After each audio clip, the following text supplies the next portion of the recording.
কারো মা নেই, কারো বাবা নেই, আবার কারোই বাবা মা কেউই বেঁচে নেই।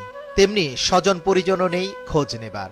সহপাঠী বন্ধুরা ঈদের ছুটিতে চলে যেতে নিজেদের কষ্ট যন্ত্রণা অনুভব করতে থাকে এই এতিম শিশুগুলো।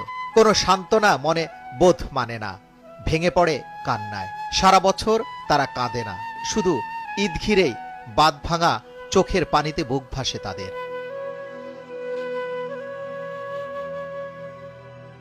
এতিম এই শিশুরা জানে কেউ তাদের নিতে আসবে না, তাদের যাওয়ারও কোনো জায়গা নেই। ঈদের আনন্দে রঙিন উচ্ছ্বাস, শিশুসুলভ হইচই, খেলাধুলা এ শিশুদের ভাগ্যে জোটে না।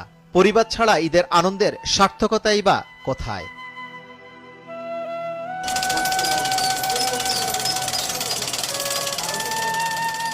ডক্টর হতে চাই, ক্লাস 9-এ পড়ি। বড় হয়ে কি হয় স্বপ্ন?